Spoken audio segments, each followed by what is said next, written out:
해결을 드릴 텐데 이제 그게 좋은 거다 이거죠. 내가 실제로 치료해보지 않았지만 뭐 오늘 제가 말씀드린 대장내통, 오늘 이제 강의를 유심히 들으신 분이라면 대장내통 환자를 놓치지 않을 겁니다. 저는 절대 안 놓쳐요. 제가 아팠던 사람이기 때문에 다른 사람은 다 놓쳐도 절대 놓칠 수가 없죠. 근데 이제 그런 부분들을 확인하실 수 있는 거라 그동안 이제 저희가 강의를 하고 카페를 운영을 하면서 체험내에 대한 공유를 하고 있는데 이 제한성이 굉장히 높고요. 그 환자를 이 체험내로 경험했을 때 내가 치료할 수 있는 확률이 굉장히 높아집니다. 그래서 한번 해보십사 하는 거고, 여덟 번째는 이 침법을 하시게 되면 좋은 점은 방자와 연결이 된다는 게 하나의 장점으로 볼 수 있습니다. 왜 이게 연결이 되냐면 그동안 이제 이 침법과 방제를 연결시키고자 하는 많은 노력이 있었던 걸로 알고 있고, 실제로 해보면 침을 잘 놓는 사람이 약을 잘 쓰기가 좀 어렵고, 이 약을 잘 쓰시는 분들이 침을 잘 놓기가 좀 어려운 게 현실적인 상황인데, 지금 우리가 하는 이 총통 침법이라는 것은 이제 병을 치료하는데 원인이 되는 장부가 무엇이냐, 그 장부의 병리가 무엇이냐라는 선택을 하게 돼요. 그러니까 저 같은 경우는 대장의 수별이 내상병의 소인이고, 그 다음에 외부적인 충격에 의해서 대장과 관련되어 있는 허리 쪽에 근육이나 힘줄이 문제가 생긴 게 경락병으로서의 역할인데, 그래서 제가 제 허리를 치료하기 위해서 곡지삼리를 사용해서 수부를 없애주고, 양곡연계를 사용해서 여류를 없애주고, 그 다음에 상간이부를 사용해서 대장의 근육을 풀어주는 치료를 했었는데, 이와 똑같은 치료를 방제로 구현하시면 됩니다. 그 곡지삼리를 써서 대장의 수부를 없앴던 것처럼 뭐 의인이라든지 백설공룡 혹은 지시루박 이런 류의 약들을 이용해서 대장의 수부를 없애주시고, 그 다음에 대장의 여류를 석고라든지 황금 같은 약을 써서 없애주시고, 그 다음에 대장의 경락 부분을 독활방풍이라든지 뭐 해동피, 마가목, 오가피 이런 류의 약들로 풀어주시면 똑같은 처방이 돼요. 제가 이 허리가 아파서 그 동의보감에 있는 십중류통에 대한 약을 거의 다 먹어봤는데 거의 효과를 보지 못했고요. 결국은 이제 처음에는 제가 약 불신론자였습니다. 약을 먹고 효과 본 적이 없으니까. 그리고 약은 비싸. 제가 이제 한의원에 가보니까 원장님들이 그 침만 맞지 말고 약도 먹어라 이런 얘기를 하셨었는데, 제가 뭐 돈이 있어야지 약을 먹죠. 20살인데 과외 해가지고 40만 원으로 이 용돈 해서 쓰기 바쁜데, 아니 20만 원, 30만 원짜리 약을 먹으려니 어떻게 먹습니까? 그래서 먹어본 적도 없고, 이 한의대생이 된 다음에는 이제 한약방에 가서 이제 첩약으로 싸다가 끓여 먹어봤죠. 근데 효과를 본 적이 한 번도 없어가지고 이 한약에 대한 불신론자였는데, 제가 지금 말씀드린 방법으로 약을 처방을 해서 먹어보니까 제가 허리가 아플 때 효과가 있어요. 이런 방법으로 연결이 가능하다는 얘기니까 이제 이 부분은 추후에 다시 한번 논의하도록 하겠습니다.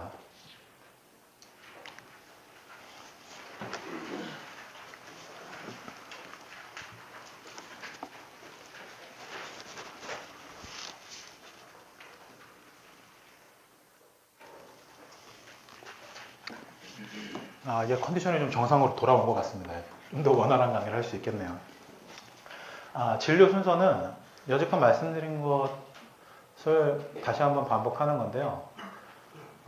제가 볼 때 제일 중요한 거는 이 밑에 부분입니다. 여기까지는 다 한 거고요, 지금. 자, 이제 진단이 다 됐단 말이에요. 진단이 돼서 내가 이 환자를 대장수별로 보고 혹은 경락병으로 보고 어떤 침을 써야 되겠다라는 결정이 다 끝났어요. 이 결정이 끝났을 때 이제 뭘 해야 되냐면 환자한테 원인을 설명해 주는 것을 하셔야 됩니다. 제가 이제 한의원에 다니면서 제일 싫었던 게 왜 아픈지 얘기를 안 해줘요. 왜 아픈지. 그래서 저는 이제 신조로 삼은 게 무조건 진료를 하면 환자가 알아들을 수 있는 언어로 병의 원인을 설명해 주자. 물론 이제 대장수별 이런 게 어렵죠.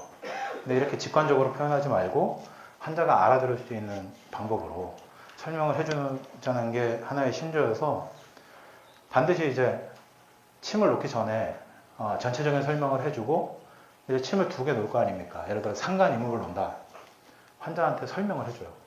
지금 놓는 상간이목이 지금 환자분의 허리가 안 움직이는 게 배에서 잡아주는 근육이 수축이 돼서 허리가 안 움직이는 건데, 지금 이 상간, 이 혈자리는 모르죠. 지금 이 침을 놓으면 허리가 움직이는 게 편해질 것이다. 한번 침을 놓고 확인해보자. 상간이랑 이목을 놓은 다음에 굴신에 대한 확인을 합니다. 효과가 있는지 없는지. 그래서 이게 효과가 있으면 저도 만족하고 환자도 만족하는 거죠. 그리고 이제 이런 호소 증상에 대한 감소를 확인하면서 진료를 매번 하셔야 되고요. 그 다음에 이제 중간적으로 어느 정도 치료가 진행이 되면 복진의 변화를 확인을 해서 환자한테 좋아졌다는 근거 사항을 확인을 해줍니다. 이 부분이 제일 중요하고요. 그러니까 나만 알면 안 되고 환자도 알아야 되고요.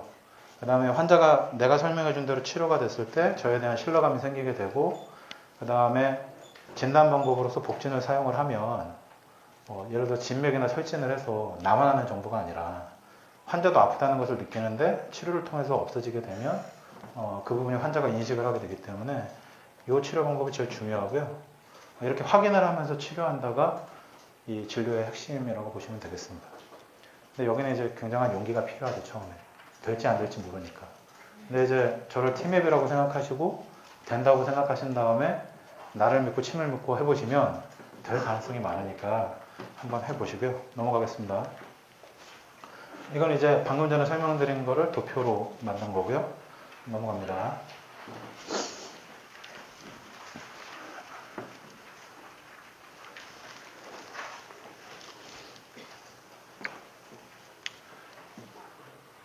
이 공부하고 활용하는 방법인데요. 육부에서는 경락유주를 외우지 않고서는 그 어떠한 것도 할 수가 없어요. 저희 이제 한의사 강의에서도 매번 시작하기 30분마다 유주 암기를 하고 그 유주가 지나가는 부위의 병증을 이야기를 하고 병리를 확인하고 오행을 처방을 확인하는 작업을 계속합니다. 근데 이 부분이 이제 혼자 할 수 있으면 다행인데 대부분 강제력이 없으면 혼자 못해요. 그리고 저 역시도 처음에 유주 암기를 할 때 강제력이 작용을 해서 안 외우면 유급시킨다고 그래서 어쩔 수 없이 외웠고, 외우면서 자기도 못 외우면서 왜 나한테 외우라고 하나 원망도 했는데, 외우고 나니 이것만큼 강력한 이 생리, 병리, 병증에 대한 해법을 제시해 주는 게 없어요. 경락유주 암기 반드시 하셔야 됩니다. 원문으로 하셔야 되고요. 그 원문으로 외운 거를 경혈을 이은 성과 비교하는 거, 구체적인 이해가 반드시 필요합니다. 이게 전제 조건이고, 두 번째는 육부의 기본 생리와 병리를 이해한다. 이거는 오행열 조합을 생각해보면 금방 이해가 돼요. 그리고 육부의 기본 생리병리는 어렵지가 않습니다. 대장 같은 경우는 진액을 흡수하는 거죠. 진액을 흡수하고 조각을 배출한다. 이게 답니다. 대장의 이 병리는 대장에 스불이 있고 조울이 있고 열울이 있죠. 그거 이외에 특이한 게 없어요. 이 정도의 병리만 파악하시면 대장병 치료하는데 아무 문제가 없고요. 이것은 이제 위장, 방광, 삼초, 소장에도 다 적용이 됩니다. 이제 요거를 어떻게 연결을 시킬 것인가가 중요한 거죠. 그다음에 세 번째, 환자의 호소 증상을 피맥 육궁골의 층차로 구분해 확인한다. 이번 시간에 제일 중요한 부분이 이겁니다. 저 피맥 육궁골이라는 표현을 이미 알고 계실 텐데, 이 피맥 육궁골이라는 거는 우리 몸을 외부에서 안쪽으로 입체적으로 보는 방법에 해당이 되고요. 이 피맥 육궁골을 조절하는 오행혈이 있다는 게 핵심입니다. 이 총통진법에서 육부의 오행혈을 사용하는 방법의 핵심은 이 피모를 조절하는 건 금혈이다. 혈맥이라는 건 한혈 편차를 조절하는 건데 이 한혈 편차를 조절하는 건 화혈이다. 환자들이 흔히 근육이라고 부르지만 기육을 조절하는 것은 토혈이다. 근육과 허용이 되기도 하는데 여기서는 경근이나 힘줄이라고 생각하시면 됩니다. 이 경근을 조절하는 것은 목혈이다. 그 다음에 이 골은 골수로 이해하시면 돼요. 골수를 조절하는 것은 수혈이다. 이 기본적인 원칙만 아시면 일단은 내상병을 생각하지 않더라도 경락병은 굉장히 쉽게 치료할 수 있습니다. 이것만 알면 침 2개나 4개 놓으면 발목염자로 왔던 손목염자로 왔던 한강으로 왔던 요통으로 왔던 침 2개에서 4개로 주표를 볼 수 있다 이거죠. 주표를 못 본다면 이상한 겁니다, 사실. 요거에 대한 설명을 이따 드릴 거고요. 그 다음에 총통복진법이 중요하겠죠. 이 복진법은 내상병과 경락병을 구분하는 2가지 방법이 있고요. 또 문진을 하게 되는데 이따가 설명드릴 거고요. 그 다음에 이 전체적인 상황을 복진과 호소 증상을 근거로 해서 병행장비 병리를 구성하고 이 환자의 병리 상황을 파악한 다음에 그걸 해결하는 오행을 처방을 선택을 하고 치료를 하는 겁니다. 넘어가겠습니다. 자, 이제 복진입니다. 복진은 이렇게 2가지로 나눠져 있어요. 경락병을 확인하는 이 경락의 진단점이 있고, 내산병을 진단하는 복모열과 배수열이 있습니다. 처음 예를 들었던 대장을 보시면 이 혈자리가 천추죠. 이 대장에 내산병이 있는 사람은 천추의 압통이 반드시 나타나게 됩니다. 뭐 예를 들어서 제가 아까 말씀드렸던 뭐 연변경영의 설사, 식구직변 이런 수불경영이라든지 아니면 변비가 너무 심해요. 일주일에 한 번 혹은 불코락스라든지 양방약을 먹어도 3, 4일에 한 번 이상은 보지 못한다. 이러면 대장병인가 라는 생각이 들게 되는데 그때 이 천추 압통을 확인해 봐서 압통이 있으면 대장병입니다. 근데 압통이 없는 경우가 되게 많죠. 왜냐하면 대소변의 문제는 대장만 주관하는 것이 아니라 뭐 신장도 주관하고 간도 주관하고 소장도 주관하기 때문에 이 천추 압통이 있을 때만 대장의 병이라는 생각을 하셔야 돼요. 내상병일 때 그렇다는 얘기입니다. 그리고 이 천추의 압통이 있을 때만 제가 아까 말씀드렸던 복지라든지 양계 같은 자리가 효과를 발휘합니다. 이게 없으면 별로 효과가 없어요. 이게 굉장히 중요하고요. 그 다음에 이 자리는 중환입니다. 중환. 위장에 문제가 있을 때 이 중환의 압통이 나타납니다. 보통 이제 우리가 식체 환자를 치료할 때 어떻게 보면 사암침 쓰시면 이것도 굉장히 어려워요. 위정격을 쓸 거냐, 위승격을 쓸 거냐, 비정격을 쓸 거냐, 비승격을 쓸 거냐. 체계 치료할 때도 굉장히 어려움을 겪는데 복진을 하지 않으면 구분을 하기 어려운데 우리가 복진을 해서 명치 밑에서 이 제하 가운데에 있는 중환의 복진이 확인이 되고 중환을 눌러봤더니 통증이 있는데 무엇인가 뭉쳐있다. 이러면 위장의 식체라는 게 확인이 되는 거죠. 이랬을 때 이제 항곡이물을 쓰게 되면 식체가 쉽게 해결이 됩니다. 그러니까 이랬을 때만 이제 위장으로 인한 식체다 이렇게 보는 거죠. 만약에 식체가 있어서 확인해 보니까 여기가 아니라 요 밑에가 막혀 있다. 이거는 위장의 오행류로 써도 아무 효과가 없어요. 비장을 쓰셔야 됩니다. 예를 들어 체계 환자가 속이 불편하다고 했는데 중환도 없고 이 심화도 없다. 이 전중 부위가 체기가 많이 나오는 자리입니다. 왜냐하면 이 전중 부위에 식도가 지나가고 이 전중에 열울이 생기면 식도가 이 오그라들면서 체기가 많이 생기는데 여기를 눌렀을 때 통증이 심하면 심포를 쓰셔야 돼요. 체기 치료할 때도. 그러니까 이것들이 이제 병의 원인을 확인하는 강력한 근거가 된다는 거죠. 그리고 이 아래에 동그라미로 크게 그렸는데 여기는 이제 소장과 이 3초의 반응이 나타나는 성문과 관원이고요. 뭐 이건 이제 일단 넘어가겠습니다. 복잡하니까. 그 다음에 이 밑에는 중극입니다. 중극. 방광의 문제를 나타내는 중극. 그 다음에 이제 이 양쪽에 있는 보통 흉욕거망과 비슷한 이 부분이 우리가 담의 병리를 진단하는 1월입니다. 1월. 원래는 이제 1월은 이 흉욕부에 위치하죠. 늑간 사이에 위치하는데 실제적으로 확인해 보니 이 늑간 부위가 굉장히 예민하고 문제가 없는 사람도 간지러워하거나 반응이 나타나는 경우가 있어서 이 부위의 압진을 이렇게 엄지손가락으로 눌러서 확인을 해보니까 담에 문제가 있을 때 굉장히 유효하다는 것이 확인이 됐거든요. 이 부위를 사용을 합니다. 그리고 이제 여기 전중이 나와 있는데 이 전중이 여기 등장하는 이유는 전중이 이 압통이 나올 때에는 우리가 화열을 쓸 때 보통 이제 사암진법 하시면 양곡을 주로 쓰시는데 지구를 쓰시는 게 굉장히 좋은 힌트가 됩니다. 왜냐하면 이제 인체 이 한열 편차가 군하를 중심으로 움직이는 사람이 있고 상하를 중심으로 움직이는 사람이 있는데 이 전중이 기회이자 심포의 모열이고 그다음에 3초의 열울이 반영되는 곳이기 때문에 이 부분에 압통이 있으면 양곡 대신에 지구, 소부 대신에 노공을 쓰면 훨씬 더 좋은 효과가 있습니다. 그래서 이제 요 6배 복진을 이런 식으로 얘기를 하고 요 배수열은 실질적인 진단을 한다기보다는 참고를 하는 포인트가 됩니다. 그러니까 오늘 우리가 요통을 하게 될 텐데 대장 요통을 호소하는 사람이 주로 여기가 아프다고 그래요. 여기가 보통 환자들이 뭐라고 얘기하냐면 어디가 아프세요 얘기하면 허리띠 주위가 아픕니다 이렇게 얘기합니다. 조금 나이가 드신 분들은 가는 허리가 아파요 이렇게 얘기해요. 그래서 가는 허리가 어딘가 하고 보니까 여기래. 이 환자가 손으로 여기를 짚었고 보니까 파스가 여기 붙어 있어요. 그래서 이제 여기를 눌러보니까 통증이 없네. 그럼 이건 대장요통이 아닌 것인가?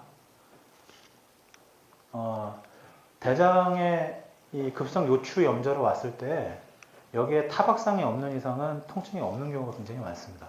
하지만 이제 이 부위를 확인하면서 이거는 대장요통일 가능성이 있겠구나. 그때 이제 천추를 확인하는 거죠. 천추를 확인했을 때 압통이 뚜렷하면 이거는 허리의 뒤를 잡아주는 근육이 아니라 앞을 잡아주는 근육에 문제가 생긴 요통이다. 이거 풀어주면 좋아진다라고 얘기하고, 아까 제가 말씀드렸던 상단을 사용을 하면 구신도가 그 자리에서 좋아지죠. 이거는 참고를 하는 자리입니다. 요 밑에는 이제 이 관원수와 소장수가 있는데, 이 부분도 타박상이 있지 않는 이상은 아픔이 잘 안 나타나요. 근데 환자들이 이제 보통 자라눈이 아프다, 요한이 아프다, 웅치가 아프다 이렇게 얘기하는 이 부분인데, 이 부분을 눌러서 압통이 확인이 되면 제일 좋은 것이고, 만약에 이 부분을 눌렀는데 전혀 압통이 없는데 환자는 여기가 확실하게 아프다고 얘기를 하면 앞에서 관원을 눌러보시면 확인이 됩니다. 이 관원의 경결이 생기게 되면 앞쪽에서 이제 허리를 잡아 당기기 때문에 불신자통이 생기게 되죠. 그 다음에 이 밑에는 방광수, 중요수, 백환수. 이 부분도 마찬가지입니다. 엉덩방아를 찧어서 타박상이 있지 않는 이상 눌렀을 때 압통이 안 나타나는 경우가 많아요. 근데 이제 이 부분의 통증을 호소하거나 이랬을 때 여기 압통이 없더라도 중국에 압통이 있으면 이거는 방광요통이다 이렇게 생각할 수 있다 이거죠. 여기는 이제 간담비위수가 위치하는데, 담수와 위수 같은 경우는 이 부분에 반응이 나타나는 경우도 있어요. 이걸 확진 포인트로 쓰시라는 얘기가 아니고 참고를 하는 거죠. 참고. 삼초수도 마찬가지입니다. 자, 넘어가겠습니다.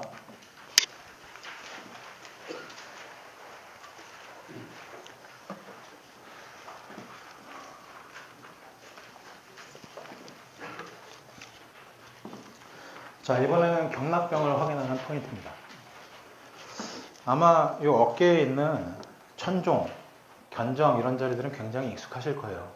왜냐하면 이제 매뉴얼에 의해서 치료하는 사암침 하신 분들은 천정압통이 있으면 소장전격 써라, 견정압통이 있으면 담전격 써라 이런 얘기를 익히 아시고 있을 텐데, 이 경락병을 나타내는 이 진단 경활들은 어떻게 생각하셔야 되냐면, 천정압통이 있으면 소장전격을 쓰면 효과가 있을 수도 있습니다. 근데 이제 이 천정압통이 나타난다는 의미는 뭐냐면 소장에 경락병이 있다라는 얘기죠. 이게 뭐 소장전격을 쓰는 얘기가 아니고요. 소장에 문제가 있으니, 이 소장이라는 거는 이 소장경이 지나가는 영역, 그러니까 이 새끼손가락 끝부터 시작을 해서 천정까지 이어지고 출견의 요근과 교견상에서 또 이제 앞쪽으로 올라가서 순경상엽 치목의자 각입이중, 뭐 벼랩상절 치목의자 각입, 이런 식으로 이제 이어지는 그 유주 손상에 어떤 문제가 있으니 그걸 치료하는 얘기고요. 혹은 아까 얘기했던 그 소장수나 관원수 부위에 요통이 있을 수도 있으니 그걸 치료하라는 의미입니다. 병리를 얘기해 주진 않죠. 소장경의 이 후계라든지 소택이라든지 아니면 전곡을 사용하면 좋아질 가능성이 높다라는 힌트죠. 이 견정압통도 마찬가지입니다. 견정의 압통이 나타나면 이거 담전격을 써야 된다 이게 아니고 담에 경락병이 있을 수 있다. 담이 지나가는 경락, 옆면을 이렇게 쭉 지나가죠. 이 겨드랑이 밑부터해서 옆면을 쭉 지나가서 환도, 양릉천, 양복, 이 옆면에 경락병이 생겼을 때 여기에 압통이 나타날 확률이 많다 이런 얘기죠. 그러니까 이제 이 경락 포인트를 이해하실 때에는 특정 병리 상황을 나타내는 것이 아니라 그 장부에 경락병이 있을 수 있다는 가능성만 나타낸다고 생각을 하셔야 돼요. 그래서 이제 이 부분은 대장의 경락병을 나타내는 거골, 그 다음에 견정과 천료가 붙어 있는데 이 부분은 차이가 별로 안 나기 때문에 견정압통과 천료압통을 동시에 봅니다. 그래서 견정의 압통이 있으면 3초와 담에 경락병이 있다 이렇게 이해를 하고요. 그 다음에 무릎 쪽으로 넘어가시면 이 위중은 방광의 경락병을 나타내는 지표가 됩니다. 위중에 압통이 있으면 방광의 경락병이 있다. 그 다음에 위중 밖에 위양이 있으면 3초의 경락병이 있다. 그 다음 슬부 앞쪽에 족삼리에 압통이 있으면 위경에 문제가 있다.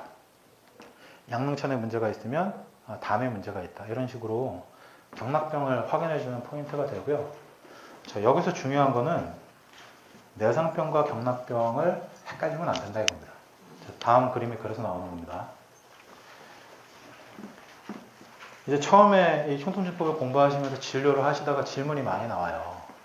그 복진을 했는데 경락병 진단의 포인트가 뭐가 나왔고 내상병 진단의 포인트가 뭐가 나왔는데 안 맞는다 이거죠. 그럼 뭘 따라가야 되냐? 예를 들어서 환자가 한강으로 왔어요. 어깨가 아파. 그래서 거골압통을 확인해 봤더니 거골의 압통이 확인이 돼서 대장의 경락병인 것 같은데 복진을 해보니 천추의 압통은 안 나온다. 오히려 소장의 압통이 나온다. 관원의 압통이 나온다. 이러면 소장으로 치료해야 되냐 아니면 대장으로 치료해야 되냐 이런 질문을 하는데 이 내상병과 경락병은 이렇게 함께 오기도 합니다. 그러니까 대장에 문제가 있던 사람이 대장이 약해져서 그 지절인 경락에 문제가 생겨서 저처럼 이 대장의 습열과 경락병이 같이 오기도 하고 아니면 외부적인 충격에 의해서 경락병이 생겼던 사람이 계속적으로 경락병이 심해지다 보니까 내상병이 되는 경우도 있어요. 하지만 대부분의 경우는 경락병만 따로, 내상병만 따로 오는 경우가 많다는 얘기죠. 그러니까 천추에 압통이 있고 대변 상태가 안 좋다고 해서 어깨병이 반드시 대장이라는 보장이 없습니다. 그래서 이 부분을 따로따로 해석하시는 눈이 굉장히 중요해요. 앞에 내상병을 확인하는 복진을 확인했을 때 이 사람의 내상병은 어떤 부분에 문제가 있다. 경락병을 확인했을 때에는 경락병은 어떤 문제가 있다. 이것이 합치가 되면 가장 좋은 효과를 나타냅니다. 왜냐하면 어깨도 좋아지고 대장 상태도 좋아지고 다 좋아지니까. 하지만 따로따로라면 지금 급한 경락병을 치료하고 환자에게는 지금 소장의 문제도 있는데 이 원인이랑 관계가 없으니 차후에 소장 치료를 해야 된다는 티칭도 할 수 있죠. 이 부분이 굉장히 중요합니다. 넘어가겠습니다.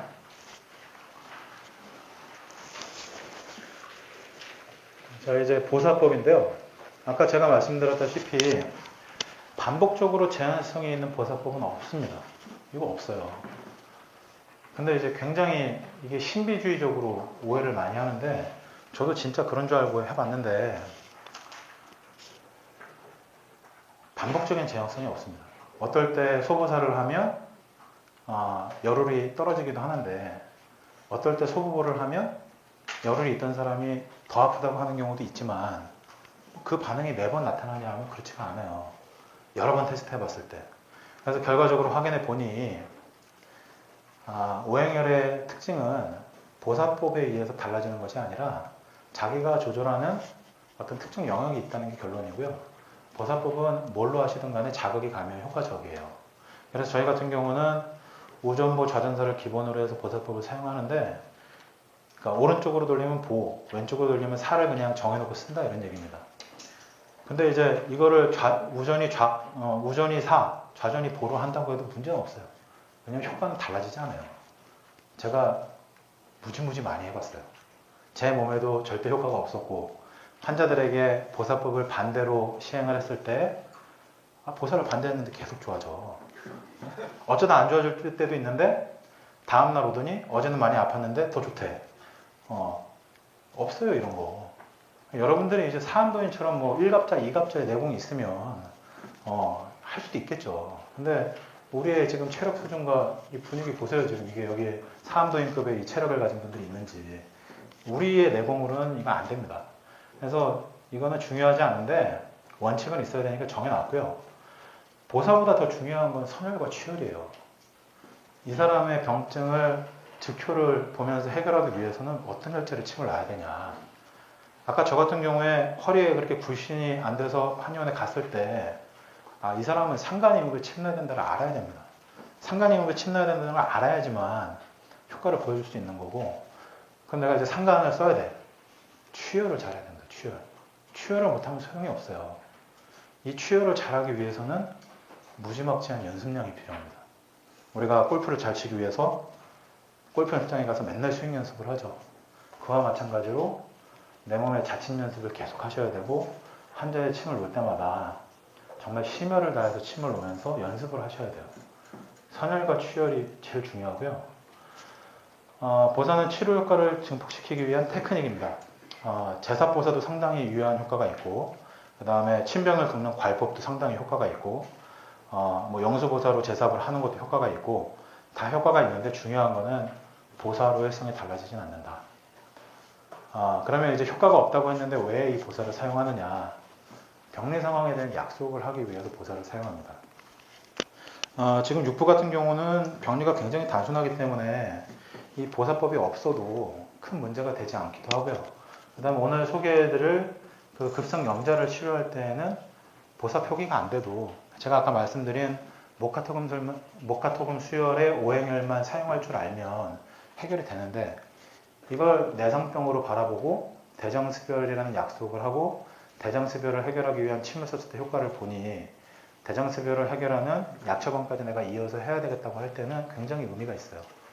그래서 육부에서는 중요도가 조금 떨어지지만 5장에서는 절대적인 중요도가 있고, 이 보사는 병리적인 상황을 약속하기 위해서 사용한다로 이해하시면 좋을 것 같습니다. 그래서 저희 취업내 보시면 대부분 다 보사 표시가 되어 있는데, 그 얘기는 이제 그 사람의 내상병적인 소인을 얘기하는 약속이라고 보시면 돼요. 자, 넘어가겠습니다. 그러니까 보사에 대한 고민하시고 있는 분들은 잊어주세요. 시간 낭비입니다. 확실하게 얘기할 수 있습니다. 그래서 이제 오늘 첫 시간의 하이라이트는 이겁니다. 육부의 대표 오행열의 의미와 활용.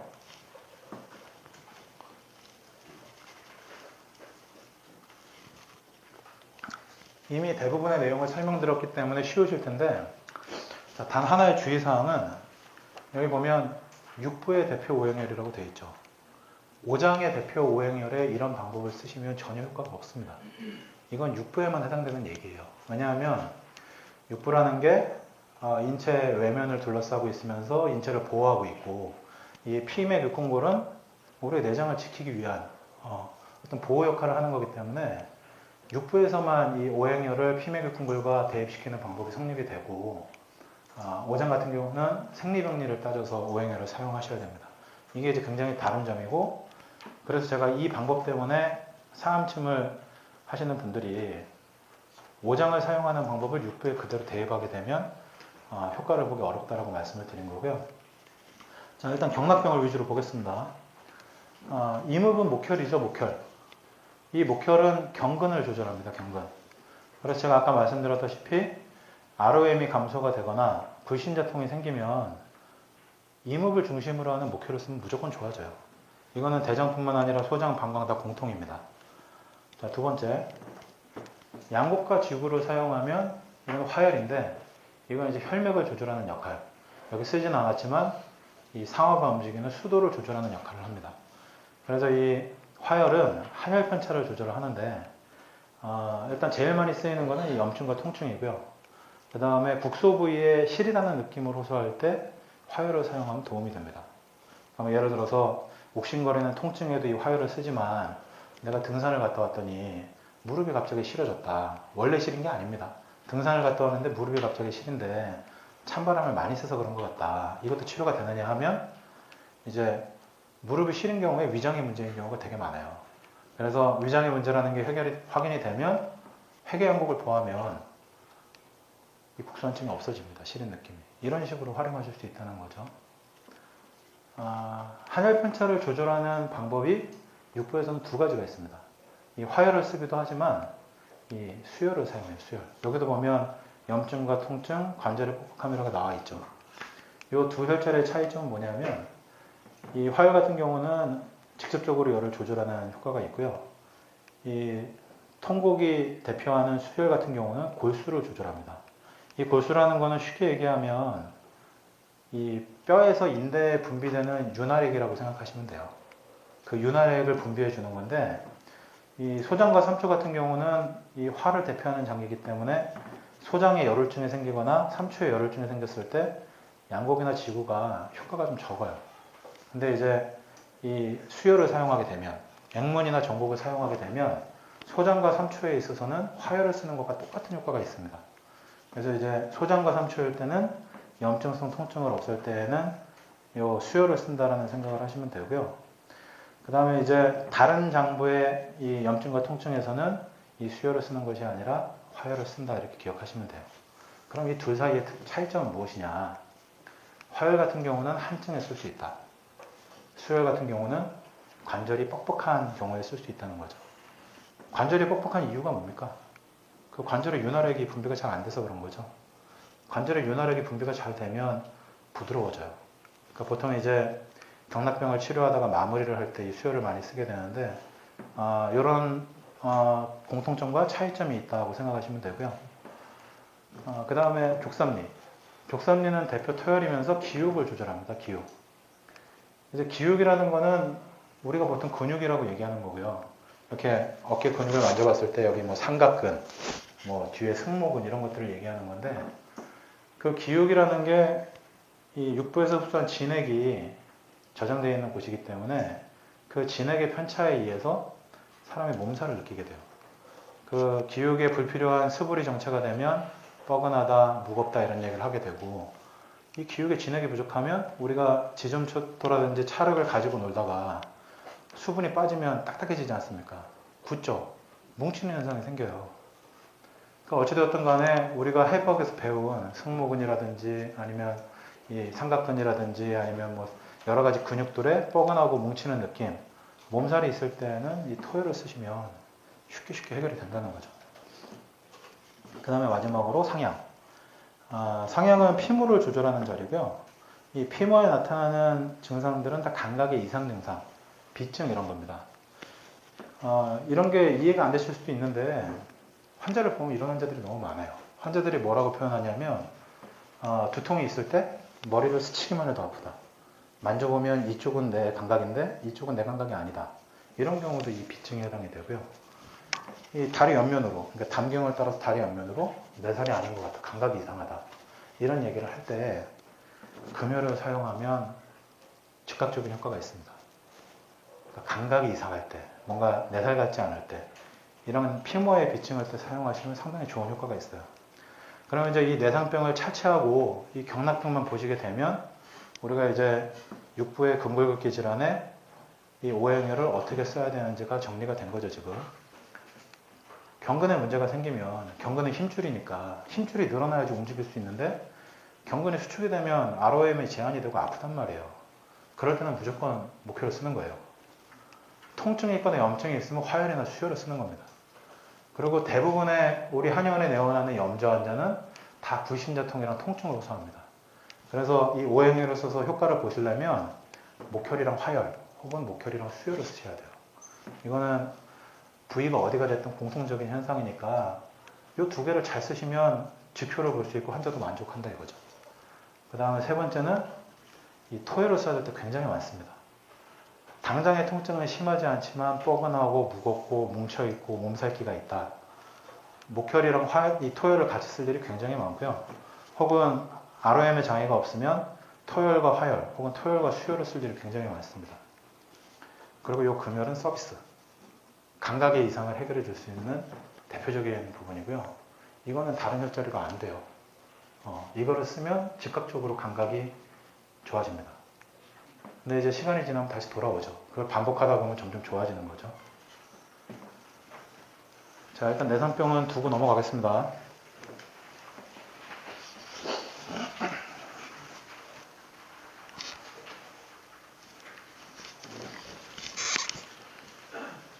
자, 이제 각각의 목표를 보실 때는 뭘 생각해야 되냐면 이목을 쓴다 이거지.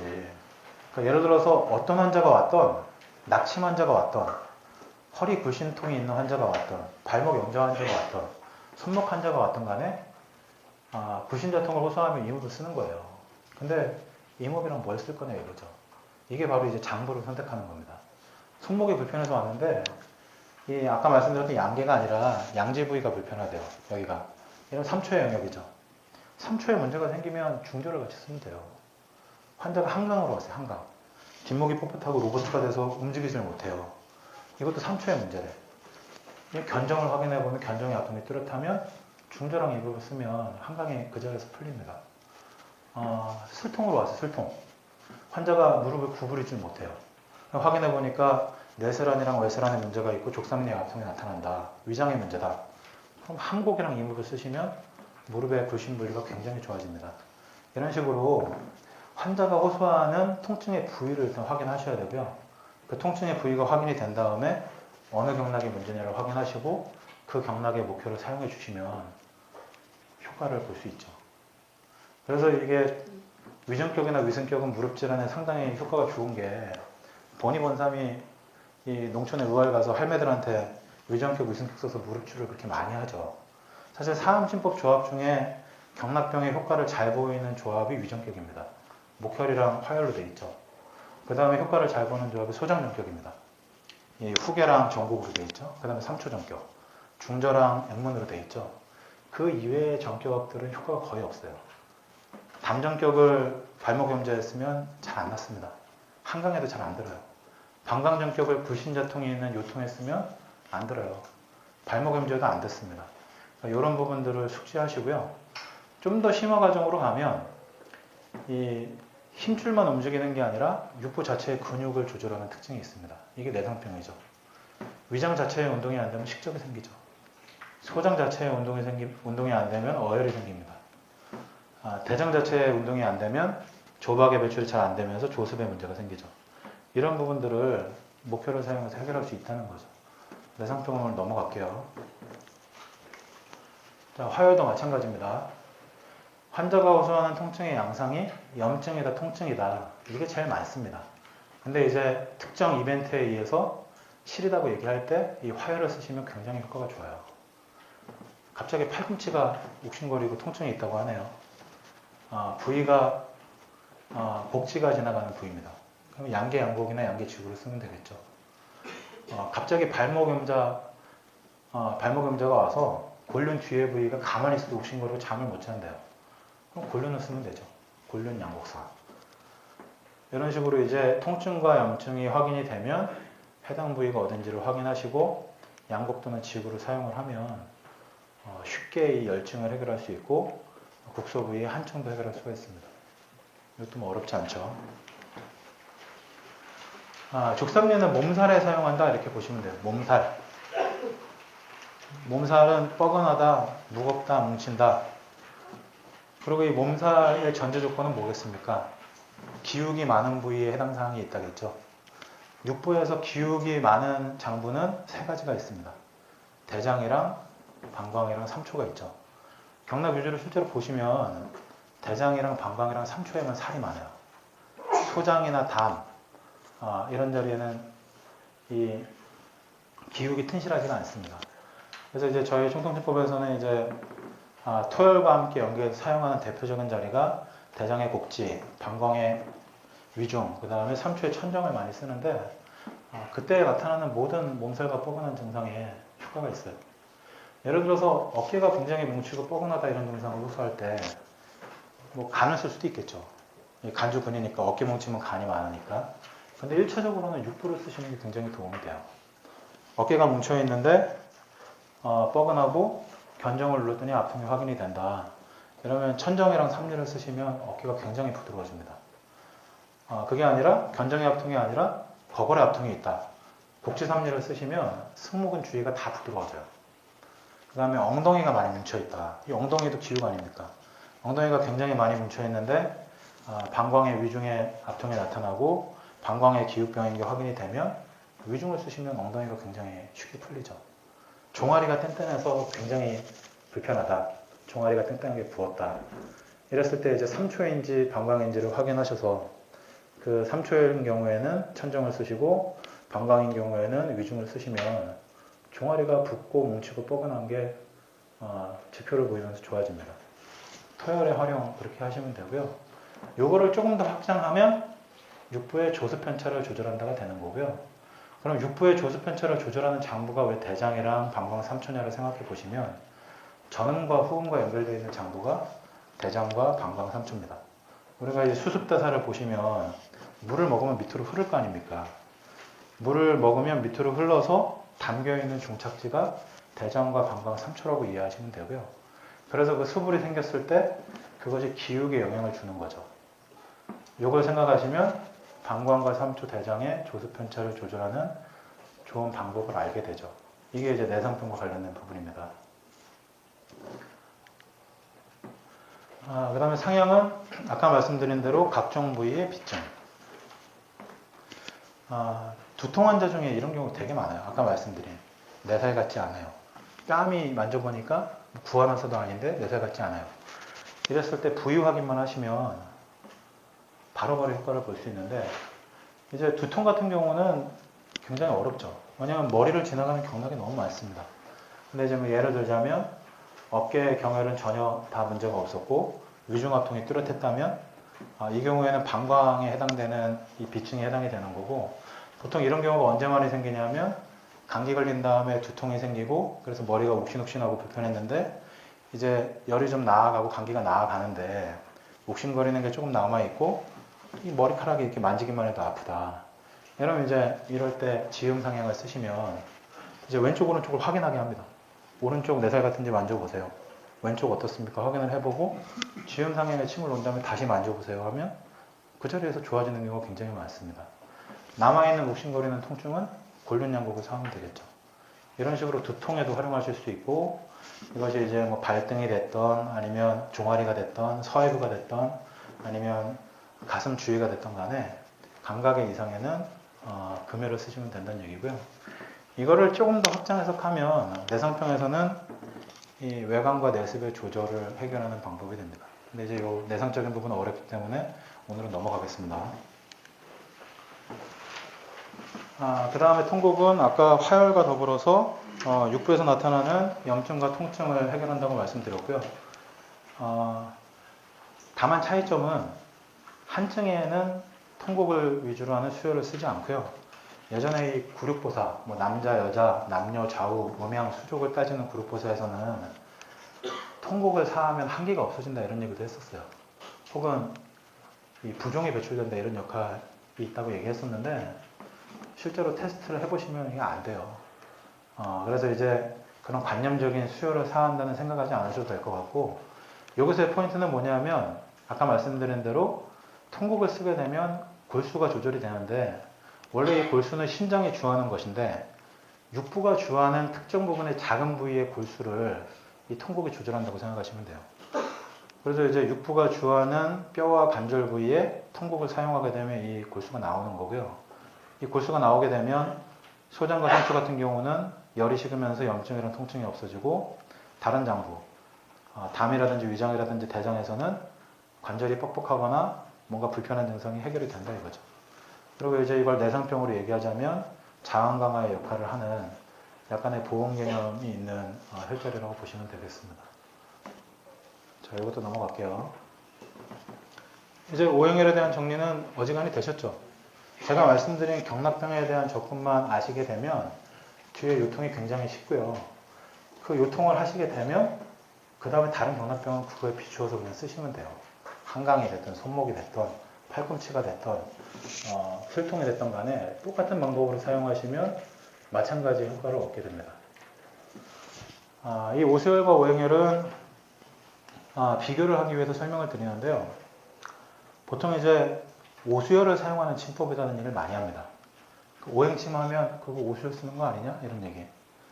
근데 오수혈과 오행혈은 완전히 달라요. 오수혈은 굉장히 미개한 개념입니다. 미개한 개념. 그러니까 장부의 개별적인 특성을 반영하지 않은 단순하게 정형, 수경합으로 흘러가는 모양만 차용을 해서 주치증을 정해놓고 장부와 관계없이 동일하게 쓰는 거죠. 이건 굉장히 원시적인 방법이에요. 원시적인 방법. 그래서 이제 저희 같은 경우는 오수혈을 사용한다는 얘기를 하지 않아요. 오행혈을 사용한다. 그럼 오행혈을 사용하는 게 오행과 상생상극을 사용하는 거니까 이건 버려야 될 것이냐? 그게 아니고요.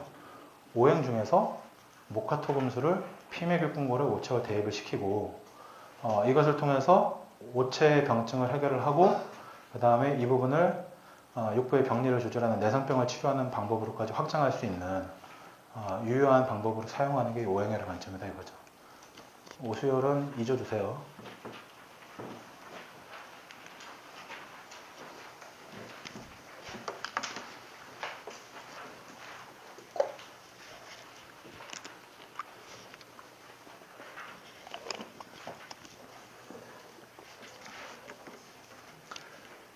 일반 경혈과 오행혈의 관계.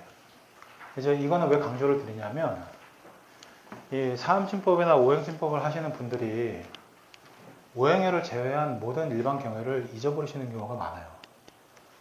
굉장히 중요한데도. 물론 이제 이 특효혈들, 국소 부위의 특효혈들이 굉장히 효과가 좋고요.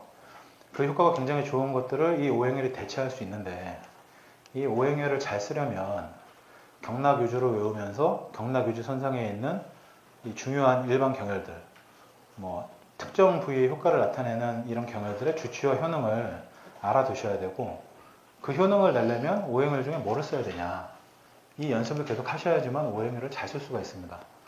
그래서 아까 말씀드린 것과 연장선상인데 처음에는 경락유주와 병증을 외우는 데 집중을 하시고 그 다음에 조금 여력이 되시면 그 경락유주가 지나가는 부위들의 일반 경혈들, 주요 경혈들의 주치와 효능을 생각해 보시고 이것을 이제 장부의 생리병리와 환자가 호소하는 증상에 비추어서 생각을 해서 어떤 오행을 써야 좋아질 것이냐 이거를 생각해 보시면 실력이 한 단계 높아진다 이거죠.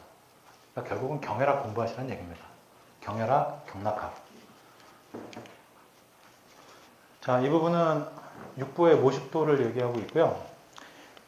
이 육부와 오장의 오행애를 쓰는 방법이 전혀 다르다고 말씀드렸는데 전혀 다른 이유는 생리체계가 전혀 다르기 때문입니다. 지금 보시면 육부는 굉장히 단순하죠. 입에서부터 시작해서 전음, 후음으로 배출되는 하나의 관이라고 이해하시면 돼요. 이게 전음, 후음인데 입을 통해서 수곡이 들어오게 되면 위장으로 가서 물과 곡식이 나누어지죠. 그래서 물은 삼초와 방광을 통해서 수습대사가 이루어지고 이 곡은 소장으로 들어가서 수성화물이 되고 대장으로 가서 진액이 흡수가 되고 배출이 됩니다. 이 육부가 존재하는 유일한 이유는 수곡을 흡수해서 여기서 뭔가 오장의 정신기혈이 될 수 있는 이 염을 흡수하기 위한 거고요.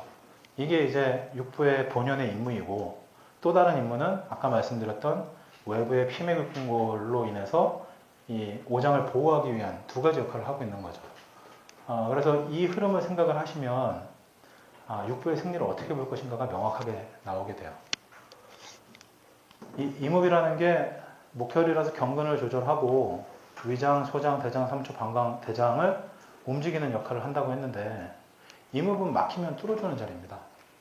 위장의 식적이 막히면 위장 움직이면 식적 내려가는 거예요. 대장, 소장에서 어혈이 막히면 후계 임업 쓰면 어혈이 점점 없어지고 수성화물이 잘 되는 겁니다.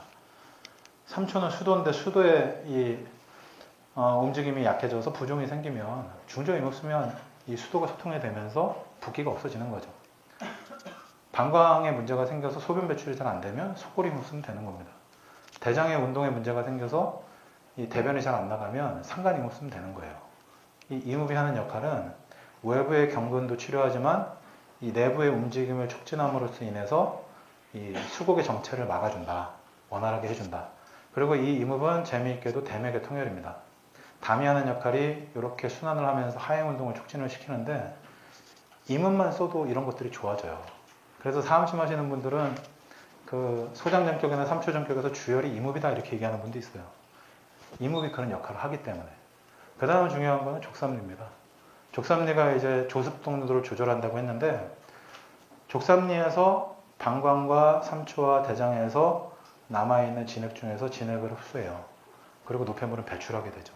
그래서 이제 족삼리를 통해서 배출을 시키거나 흡수를 시키니까 조습을 조절한다. 그럼 그 흡수한 진액은 기육에 영향을 미치기 때문에 이 피맥육궁골 중에서는 기육의 몸살을 조절한다 이렇게 설명드린 거고 이 두 가지가 핵심이에요. 핵심. 그리고 정경침을 쓰시는 분들은 이 두 가지를 굉장히 잘 씁니다. 왜냐하면 이게 이제 수혈이고 이게 토혈이고 정경침 쓰시는 분들은 이거 두 개를 위주로 쓰죠. 근데 이제 지금 제가 말씀드린 이런 활용법을 안다면 좀 더 내상 치료에 효과적인 치료를 할 수 있는 거고요. 옆에 있는 한혈 편차와 이 피해물을 조절하는 거는 양념입니다. 양념. 요거 두 개를 오래 쓰면 같이 좋아져요. 근데 이제 즉효를 볼 수는 없습니다. 근데 이제 통곡과 양곡지구를 잘 쓰게 되면 그 자리에서 통증이 해결되는 거 확인할 수 있고 환자가 느끼기에 침 잘 논다 이런 확인을 할 수 있으니까 굉장히 중요하고요. 피모도 마찬가지죠. 이제 이런 전체적인 흐름을 이해하시면 내상병과 경락병을 어떻게 대처할 것인지 아실 수 있게 되겠죠. 넘어가겠습니다. 자, 요거는 아까 제가 말씀드린 충분한 연습량만이 자신감을 확보할 수 있습니다. 이 자신감이라는 거는 자기밖에 몰라요, 사실. 자신감이 있냐 없냐는 나밖에 몰라. 옆에 사람이 너 잘하졌냐, 자신감 있는 거 아니냐. 아니야, 난 자신감 없어. 왜 자신감이 없냐? 연습량이 부족해서. 자신감이 생기려면 오행을 자침 연습을 생활화하셔야 되고요. 이 자침 연습이라는 거는 환자한테 침 넣는 것도 연습이지만 그건 진료고요. 자기 몸에 침 넣는 걸 얘기합니다. 보통 이제 저희 강의에서는 자기 몸에 이 자침 연습하는 걸 강조하고 있고 이제 넘어야 될 단계가 처음에 500ml 물통을 자기 몸에 침을 놔서 한번 채우는 걸 목표로 하고요. 500ml 정도 물통을 채우려면 대략 침 4,000개 정도를 써야 됩니다. 이제 침통 왜 한 세트가 1000피스 아닙니까? 그거 4개를 이제 내 몸에 놓으면 어느 정도 이제 침에 대한 감을 잡았다 이렇게 얘기할 수 있고요. 그 다음에 이제 두 번째 단계가 2리터입니다. 내 몸에 이제 2리터 정도의 침을 놓으면 이 2리터 정도에 대략 16,000개 정도 침이 들어가요. 요 한 통을 채우면 침쟁이가 됐다 이렇게 얘기할 수 있죠. 그러니까 연습을 많이 했다는 얘기죠. 이제 이 부분이 너무 과도하다고 느껴지실 수도 있는데 방법이 없습니다. 침을 잘 놓기 위해서는. 내 몸에도 나보고 환자 몸에도 나보고 또 실제로 그동안의 경험으로 보면 오행침이나 사암침을 10년, 15년, 20년씩 하신 분들 중에 본인이 굉장히 침을 잘 놓는다고 생각했던 분들도 이 자신 연습을 해보면 굉장히 좌절하시는 경우가 많아요. 난 잘 논다고 생각했는데 너무 아픈 거야, 너무. 환자들이 아픈 게 엄살이 아니었구나. 내가 침을 못 놓은 거였구나. 근데 그런 분들이 이 과정을 거치시게 되면 마스터의 경지에 올라가게 됩니다. 그래서 이제 이 두 통은 저희 회원분들 중에 한 원장님이 채우신 건데 저도 지금 이 자침 연습을 계속 하고 있고요. 아까 말씀드린 대로 그동안 침 놓은 게 10만 개 이상이에요. 10만 개 정도 되면 침을 엄청 잘 놓는 수준이 될 수 있겠죠. 근데 이제 기본 단계가 요 2리터를 한번 채우는 거. 그래서 저희 카페에서는 이 2리터를 한번 채우면 이제 사진을 올려요. 인증샷. 그럼 이제 그분이 굉장한 노력과 수고로움과 고민과 이런 것들을 했다는 증표가 되는 거죠. 이 부분 다시 한번 생각해 보시기 바랍니다. 경락유주 중요하다는 말씀이고요. 1부는 여기까지 하고 잠깐 쉬었다가 요통으로 넘어가겠습니다.